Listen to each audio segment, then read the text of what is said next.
A Xunta de Galicia investirá máis d'1,5 millón de euros nas 3 novas sendas peonís que se habilitarán na estrada AC550 ao seu paso por Porto do Son. Os 3 itinerarios suman un percorrido de 2,8 km. O primeiro treito discorrerá entre Linteiros e Agafa, o segundo do Alto de Olveira a Cadeiras e por último habilitarase unha senda entre Cans e Quintáns. Todas elas conectarán con outros tramos da estrada que xa contan con beirarrúas, co que se garantirá a seguridade nun itinerario peonil duns 6 km de longitude. Hoxe xa hai publicado no perfil do contratante a licitación para que as empresas consultoras puxen para a redacción destes proxectos de sendas ata o 30 de xaneiro. Dende a Xunta de Galicia temos unha clara aposta pola mobilidade sostible, pola mobilidade verde e tamén pola seguridade viaria.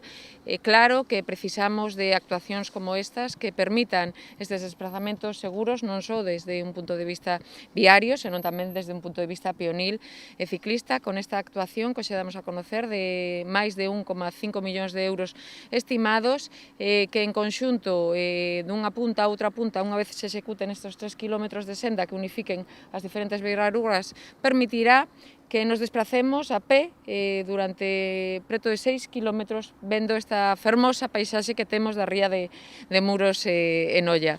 As actuacións enmarcanse nunha nova fase do Plan de Sendas de Galicia, no que a Xunta leva habilitado preto de 300 km accesibles para peóns e ciclistas en toda Galicia. O alcalde de Porto do Son aproveitou a presenza da conselleira para trasladarlle outras necesidades do municipio, como a mellora da seguridade viaria no acceso ao futuro colexio de Portosín ou o Parque Empresarial. O Parque Empresarial de Porto do Son un parque que levamos moitos anos comprometéndonos co veciños, pero por unhas cousas ou por outras non fomos capaces, pola crise económica, despois ven a pandemia, pero agora quería que esta legislatura fora unha realidade.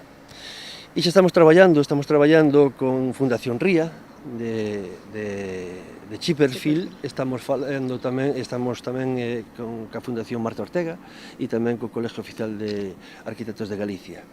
E queremos facer un proxecto singular, queremos facer algo integrado no territorio, na paisaxe, sabes? E ser capaces de poñerlle un precio pois competitivo aos nosos empresarios aquí de Porto do Son.